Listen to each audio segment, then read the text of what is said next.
अस्सलाम वालेकुम, कैसे हैं आप सब। तो आज हम बात करने जा रहे हैं एक्सरसाइज 12B के क्वेश्चन नंबर 3 की। तो मेरे पास ये बुक 2 है जिसको हम D2 भी बोलते हैं और उसका चैप्टर नंबर 12 चल रहा है।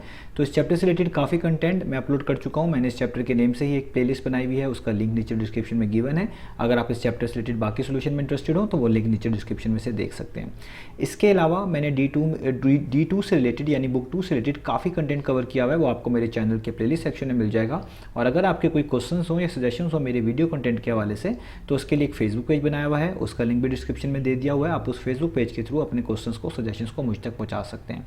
तो आइए स्टार्ट कर लेते हैं क्वेश्चन नंबर 3 को। इसकी स्टेटमेंट यहाँ पे भी आपको सामने नजर आ रही है, मैंने नीचे सेपरेट लिख भी लिया है। हम इसको पहले समझेंगे और फिर सॉल्व करेंगे। तो यहाँ पे लिखा हुआ है, a cone has a base area of 20 metre square. एक कोन है जिसका बेस एरिया आपको बता दिया गया है वो है 20 metre square and a volume 160 metre cube, और इसका वॉल्यूम भी आपको बता दिया गया 160 मीटर क्यूब। तो आपसे क्या पूछा जा रहा है, आपसे जस्ट ये पूछा जा रहा है find the height of the cone. आपने जस्ट इस कोन की हाइट फाइंड आउट करके दिखानी है।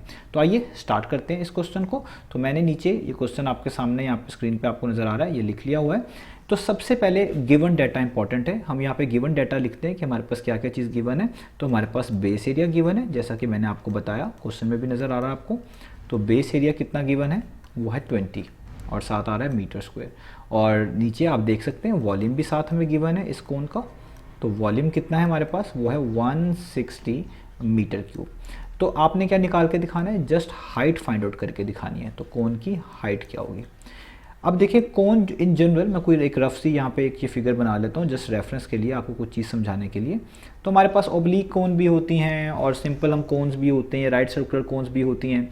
तो जब आपके पास कोन का बेस एरिया आए और इसके अलावा कोई और इन्फॉर्मेशन ना हो तो आप वॉल्यूम के लिए उसका जनरल फॉर्मूला यूज़ कर सकते हैं, वही सबसे बेस्ट सूटेबल यहाँ पे होगा।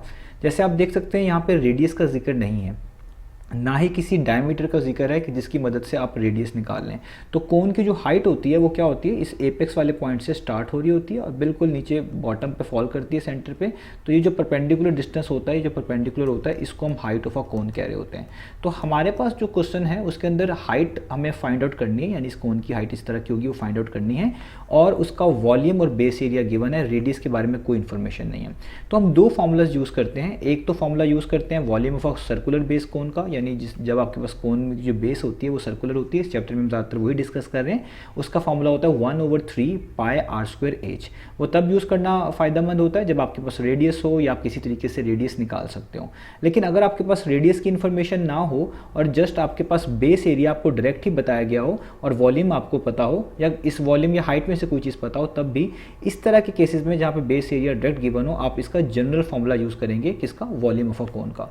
तो वॉल्यूम ऑफ अ कोन का जनरल फॉर्मूला क्या होता है वो मैं यहाँ पे लिख देता हूँ। तो वो होता है volume of a cone is equal to 1/3 times base area times height. तो ये जनरल फॉर्मूला होता है, सब कोन के लिए ये एप्लीकेबल होता है। वो अलग बात है जब हमारे पास सर्कुलर बेस कोन आती है, जैसा मैंने आपको बताया, तो इस बेस एरिया की जगह पे हम उसकी सर्कल का जो एरिया होता है यानी पाई r² वो लिख देते हैं क्योंकि सर्कुलर बेस होती है। लेकिन अगर इन जनरल आपको ना पता हो कि सर्कुलर बेस है या रेडियस डायमीटर की इन्फॉर्मेशन ना गिवन हो, जस्ट बेस एरिया डायरेक्ट बताया हो, तो फिर आप वॉल्यूम ऑफ कोन का ये वाला फॉर्मूला यूज़ करके अपनी मिसिंग वैल्यू या अननोन वैल्यू फाइंड आउट कर सकते हैं। तो हैं दोनों ही वॉल्यूम ऑफ कोन के फॉर्मूलाज। तो वॉल्यूम ऑफ कोन किसके इक्वल होता है, 1/3 बेस एरिया इंटू हाइट। तो अब आपने वॉल्यूम ऑफ कोन की जगह पे उसकी वैल्यू जो कि 160 है वो पुट कर देनी है, इक्वल टू का साइन डालना है, 1/3 वैसे ही। बेस एरिया भी देखिए आपको बताया हुआ है वो आपके पास है 20, वो लिख देना है। हाइट आपने फाइंड आउट करनी है तो हाइट को वैसे लिख देना है। यहाँ पे 20 को 1 टाइम्स मल्टीप्लाई करेंगे तो 20 आ जाएगा, नीचे 3 वैसे ही रहेगा क्योंकि 20 के नीचे कुछ भी नहीं है तो 3 वैसे ही लिखेंगे, साथ हाइट वैसे ही लिखेंगे और यहाँ पे 160 भी वैसे का वैसे ही लिख देंगे। ये 320 से जो है 3 बेसिकली डिवाइड हो रहा है यहाँ पर। आप इसको इक्वेशन के दूसरी तरफ मूव करेंगे तो मल्टीप्लाई हो जाएगा। आप दोनों साइड्स पे हर टर्म को 3 से भी मल्टीप्लाई कर सकते हैं, उसका मीनिंग भी सेम यही होगा जो मैं स्टेप में लिख रहा हूँ। तो अब 3 को आपने मल्टीप्लाई करवाना है 60 से, तो 3 0 टाइम्स 0 हो जाएगा, 3 6 टाइम्स 18 होगा और 3 1 टाइम्स 3 होके 1 ऊपर कैरी होगा तो 480 हो जाएगा। यानी 160 को 3 से मल्टीप्लाई करेंगे तो 480 आ जाएगा। और 20 टाइम्स h वैसे का वैसे यहाँ पे लिख लें। अब देखें 20 मल्टीप्लाई हो रहा है क्योंकि आपने हाइट की वैल्यू फाइंड आउट करनी है, तो 20 को दूसरी साइड पे मूव करना पड़ेगा। तो 20 यहाँ पर मल्टीप्लाई हो रहा है, इक्वेशन की दूसरी साइड पे मूव करेंगे तो डिवाइड होगा। आप दोनों तरफ 20 से डिवाइड भी कर सकते हैं, उसका मतलब भी सेम है। तो अब आपने 480 को 20 पे क्या करना है, डिवाइड। आप इसको मैनुअली डिवाइड भी कर सकते हैं, वो भी आपकी चॉइस है। आप इसको जस्ट कैलकुलेटर अलाउ है तो उससे भी कर सकते हैं। तो सबसे पहले मैं आपको यहाँ पे मैनुअली डिवाइड करके दिखा देता हूँ। तो 20 यहाँ पर लिखेंगे, यहाँ पे लिखेंगे 480। तो 48 हमने 20 को किसी ऐसे नंबर से मल्टीप्लाई करना है कि 48 या उसके करीब करीब आ जाए। तो आपको पता है 20 को 2 से करेंगे तो 40 आएगा, तो इसलिए मैं यहाँ पे 20 को 2 से करूँगा तो 40 आएगा, क्योंकि 22 टाइम्स 40 होता है। तो 48 में से 40 माइनस करें तो 8 आता है। 8 छोटा नंबर है 20 से, तो आपको इस 0 को नीचे उतारना पड़ेगा, ये 80 आ गया। अब आपने 20 को किसी ऐसे नंबर से मल्टीप्लाई करना है जो कि आपको क्या दे, 80 दे। तो 24 टाइम्स आप कर सकते हैं, बहुत इजी है। 24 टाइम्स कितना होता है, 80।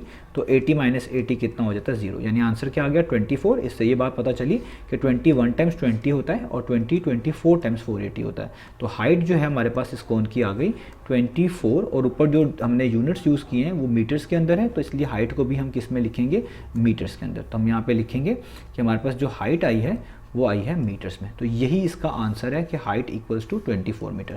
तो याद रखें, हम 2 वॉल्यूम ऑफ कोन्स के फॉर्मूला यूज़ कर रहे हैं। जब हमारे पास रेडियस या डायमीटर एटसेट्रा इस तरह का गिवन डाटा होता है तो 1/3 πr² h यूज़ कर लेते हैं। और जब जनरल आपके पास बेस एरिया आपको बताया गया हो और वॉल्यूम बताया गया हो तो आप ये वाला फॉर्मूला भी यूज़ कर सकते हैं। दोनों फॉर्मूला सेम है, बस फ़र्क ये है कि इधर बेस एरिया की जगह पर जब आपके पास कोन आती है सर्कुलर बेस के साथ, इधर बेस एरिया पे πr² लिखा होता है, यानी उसका एरिया का फॉर्मूला लिखा होता है। यहाँ पे इन जनरल बेस एरिया है तो जस्ट उसी की इन्फॉर्मेशन लिखी हुई है। तो ये हो गया हमारे पास इसका क्वेश्चन नंबर 3।